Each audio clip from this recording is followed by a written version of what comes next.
ভেবে দেখুন তো, জীবনের শেষ প্রান্তে এসে যদি আপনার মনে হয় পুরো জীবনটাই ভুল রাস্তায় হেঁটেছেন, তখন কেমন লাগবে? আমাদের সবার জীবনের গল্পটা ভিন্ন, কিন্তু ভুলগুলো প্রায় একই। আমরা এমন সব জিনিসের পেছনে দৌড়াই যা দিন শেষে আমাদের হাতে কিছুই তুলে দেয় না, শুধু এক রাশ দীর্ঘশ্বাস ছাড়া। আজ আমি আপনাকে আমার জীবনের সেই গোপন চ্যাপ্টারগুলো পড়ে শোনাব, যেগুলো আমি বড্ড দেরিতে শিখেছি। এই কথাগুলো কোনো বইয়ের পাতা থেকে নেওয়া নয়, এগুলো আমার জীবনের চড়া দামে কেনা অভিজ্ঞতা।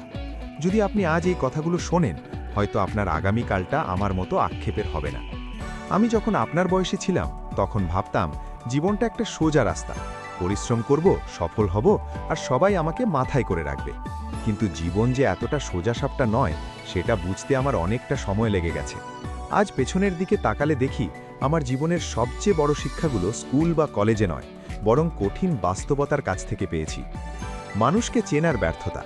আমার জীবনের প্রথম বড় ধাক্কাটা খেয়েছিলাম খুব কাছের মানুষের কাছ থেকে। আমি সবাইকে বিশ্বাস করতাম, ভাবতাম আমি যেমন সবাই বোধহয় তেমনই। কিন্তু মানুষ চেনার সহজ উপায় হলো তাদের কথায় নয়, তাদের কাজে মনোযোগ দেওয়া। এটা আমি তখন বুঝিনি। আমার এক বন্ধু, যাকে আমি নিজের ভাইয়ের মতো দেখতাম, সে আমার দুর্বলতার সুযোগ নিয়েছিল। আমি তাকে আমার সব গোপন কথা, সব পরিকল্পনার কথা বলে দিতাম, আর সে সেই তথ্যগুলো ব্যবহার করেছিল আমারই বিরুদ্ধে। তখন আমি শিখেছিলাম, নিজের জীবনের গল্প সবাইকে শোনাতে নেই। কিছু কথা, কিছু পরিকল্পনা একান্তই নিজের কাছে রাখতে হয়, কারণ সবাই আপনার ভালো চায় না। কেউ কেউ শুধু কৌতূহল মেটানোর জন্য আপনার পাশে থাকে। সেই ঘটনার পর আমি নিজেকে গুটিয়ে নিয়েছিলাম। মনে হতো পৃথিবীটা খুব নিষ্ঠুর, কিন্তু ধীরে ধীরে বুঝলাম পৃথিবী নিষ্ঠুর নয়, পৃথিবী তার নিজস্ব নিয়মে চলে। আমরাই ভুল আশা করে বসে থাকি। আমি শিখেছি, কারো ওপর অতিরিক্ত নির্ভর করা মানে নিজের পায়ে নিজেই কুড়াল মারা। এমনকি নিজের ছায়াও অন্ধকারে আপনাকে ছেড়ে চলে যায়। সেখানে অন্য মানুষের ওপর ভরসা করাটা বোকামি ছাড়া আর কিছু নয়। আবেগের দাসত্ব। যৌবনে আমাদের রক্ত গরম থাকে, আমরা মগজের চেয়ে মন দিয়ে বেশি সিদ্ধান্ত নিই। আমিও তাই করতাম। রাগের মাথায় এমন অনেক সম্পর্ক ভেঙেছি যা আর কখনো জোড়া লাগেনি। এমন অনেক কথা বলেছি যা ফিরিয়ে নেওয়া সম্ভব হয়নি। একটা কথা মনে রাখবেন, বলে ফেলা কথা আর ছোড়া তীর কখনো ফেরত আসে না। আজ আমি বুঝি, জীবনের বেশিরভাগ বাজে সিদ্ধান্তগুলো আমরা নিই তখন যখন আমরা খুব বেশি আবেগপ্রবণ থাকি, হয় খুব রাগান্বিত, নয়তো খুব বেশি খুশি। আমি তখন একটা ভুল ধারণা নিয়ে বেঁচেছিলাম যে আমি সবাইকে খুশি করতে পারবো। অফিসে, পরিবারে, বন্ধুদের আড্ডায় আমি সব সময় হ্যাঁ বলতাম, না বলতে পারতাম না। ভাবতাম না বললে ওরা কি ভাববে। কিন্তু ফল হলো উল্টো। সবাই আমাকে টেকেন ফর গ্র্যান্টেড বা সস্তা ভাবতে শুরু করলো। যে কথাগুলো জানলে আপনি অবাক হবেন, তার মধ্যে অন্যতম হলো, আপনি যখন নিজের সীমানা বা বাউন্ডারি তৈরি করবেন না, তখন মানুষ আপনাকে তাদের ইচ্ছে মতো ব্যবহার করবে। আজ আমি জোর দিয়ে বলি, না বলা শিখুন। এটা কোনো খারাপ শব্দ নয়, এটা আপনার আত্মসম্মানের রক্ষকবচ। সুখের ভুল ঠিকানা। আমি টাকার পেছনে অন্ধের মতো ছুটেছি। ভেবেছি ব্যাংক ব্যালেন্স বাড়লেই বুঝি জীবনের সব সমস্যার সমাধান হয়ে যাবে।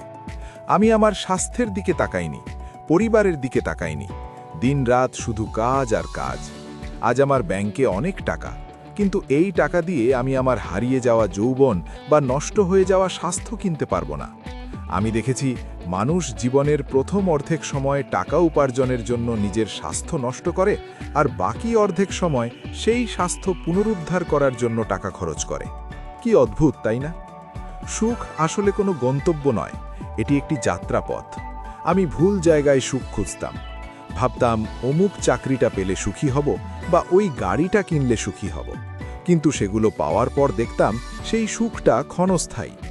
আসল শান্তি থাকে নিজের মনের ভেতরে, যা আমরা বাইরের কোলাহলে খুঁজে বেড়াই। এখন আমি বুঝি, অল্পতে তুষ্ট থাকাটাই হলো প্রকৃত ধনীর লক্ষণ। যার চাহিদা কম, তার চেয়ে সুখী আর কেউ নেই। সম্পর্ক এবং বাস্তবতা। প্রেম এবং সম্পর্ক নিয়ে আমার অনেক ফ্যান্টাসি ছিল। আমি ভাবতাম কাউকে মন প্রাণ দিয়ে ভালোবাসলে সেও আমাকে ভালোবাসতে বাধ্য। কিন্তু বাস্তবতা হলো, আপনি কারোর জন্য মরে গেলেও তার অনুভূতি আপনার প্রতি নাও বদলাতে পারে। ভালোবাসা ভিক্ষে করার জিনিস নয়। আর একটা কঠিন সত্য হলো, সব সম্পর্ক সারা জীবনের জন্য নয়। কিছু মানুষ আপনার জীবনে আসবে শুধু আপনাকে একটা শিক্ষা দেওয়ার জন্য, তারপর তারা চলে যাবে। তাদের ধরে রাখার চেষ্টা করবেন না। যারা যাওয়ার তারা যাবেই, আর যারা থাকার তারা হাজার ঝড়ের মধ্যেও আপনার হাত ছাড়বে না। আরেকটা বিষয় যা আমাকে অনেক ভুগিয়েছে তা হলো তুলনা করা। আমি সবসময় নিজেকে অন্যের সাথে তুলনা করতাম। অমুকের ক্যারিয়ার আমার চেয়ে ভালো, তমুকের বাড়ি আমার চেয়ে বড়। এই তুলনা আমার ভেতরের শান্তি কেড়ে নিয়েছিল। পরে বুঝেছি প্রত্যেকের জীবনের টাইম জোন আলাদা। কেউ 25 বছর বয়সে সিইও হয়, আবার 50 বছর বয়সে মারা যায়। আবার কেউ 50 বছর বয়সে সিইও হয় এবং 90 বছর পর্যন্ত বাঁচে। আপনি কারোর চেয়ে পিছিয়ে নেই, আবার এগিয়েও নেই। আপনি আপনার নিজস্ব সময়ে আছেন। একাকিত্বের শক্তি। জীবনের একটা পর্যায়ে এসে আমি খুব একা হয়ে পড়েছিলাম। প্রথমে খুব ভয় লাগত, মনে হতো একা থাকা মানেই আমি ব্যর্থ। কিন্তু সেই একাকিত্বই আমাকে আমার জীবনের সেরা শিক্ষাটা দিয়েছে। আমি নিজেকে চিনতে শিখেছি। আমি বুঝেছি ভিড়ের মধ্যে হারিয়ে যাওয়ার চেয়ে একা নিজের পথে চলা অনেক বেশি সম্মানের। একাকিত্ব আপনাকে শক্তিশালী করে। আপনি যখন একা থাকতে শিখে যাবেন, তখন আপনার সুখের জন্য আর কারো ওপর নির্ভর করতে হবে না। একটা কথা প্রচলিত আছে, বাঘ একাই চলে, ভেড়ারা চলে দলে। আপনি যদি ভিড় থেকে আলাদা কিছু করতে চান, তবে আপনাকে একা চলার সাহস সঞ্চয় করতে হবে। লোকে আপনাকে নিয়ে কথা বলবে, সমালোচনা করবে, এমনকি হাসাহাসিও করবে। কিন্তু মনে রাখবেন, তাদের এই আওয়াজ ততক্ষণই থাকবে যতক্ষণ না আপনি সফল হচ্ছেন। আপনার সফলতা তখন তাদের সমস্ত আওয়াজ বন্ধ করে দেবে। ক্ষমা এবং মুক্তি। আমি মানুষের উপর রাগ পুষে রাখতাম। কে কবে আমাকে কি বলেছিল, কে কবে অপমান করেছিল, সব মনে রাখতাম। ভাবতাম সুযোগ পেলে প্রতিশোধ নেব। কিন্তু এই রাগ, এই ক্ষোভ আমাকে ভেতর থেকে পুড়িয়ে দিচ্ছিল, অনেকটা বিষ পান করে শত্রুর মরার অপেক্ষা করার মতো। একদিন আমি সিদ্ধান্ত নিলাম সবাইকে ক্ষমা করে দেব। তাদের ভালোর জন্য নয়, আমার নিজের শান্তির জন্য। যেদিন আমি মন থেকে ক্ষমা করতে পারলাম, সেদিন মনে হলো বুকের ওপর থেকে 1000 টনের পাথর নেমে গেছে। অতীতকে আপনি বদলাতে পারবেন না, কিন্তু বর্তমানকে সুন্দর করার চাবিকাঠি আপনার হাতেই। শেষ বেলার উপলব্ধি। এখন জীবনের এই পড়ন্ত বিকেলে এসে আমার আর কোনো আক্ষেপ নেই, কারণ আমি মেনে নিয়েছি যে জীবন নিখুঁত হয় না। ভুলের পাহাড়, হারানো সুযোগ আর ভাঙা স্বপ্ন, সব মিলিয়েই জীবন। আপনি যদি সবসময় সঠিক সিদ্ধান্ত নেওয়ার অপেক্ষায় থাকেন, তবে আপনি কোনো সিদ্ধান্তই নিতে পারবেন না। ভুল করুন, আছাড় খান, আবার উঠে দাঁড়ান, কারণ যে পড়ে গিয়ে উঠে দাঁড়ায় তাকে আটকানোর ক্ষমতা কারও নেই। আজকের তরুণ প্রজন্মের কাছে আমার একটাই অনুরোধ, নিজের জীবনের রিমোট কন্ট্রোলটা কখনো অন্যের হাতে দেবেন না। লোকে কি ভাবল, সমাজ কি বলল, এসব ভেবে নিজের স্বপ্নকে কবর দেবেন না। দিন শেষে এই জীবনটা আপনার। যখন আপনি শেষ নিঃশ্বাস ত্যাগ করবেন, তখন আপনার সাথে আপনার কাজ আর স্মৃতিগুলো যাবে, লোকেদের মতামত নয়। জীবনটা খুব ছোট, আজ আছে কাল নেই। তাই অহেতুক রাগ, অভিমান বা দুশ্চিন্তা করে সময় নষ্ট করবেন না।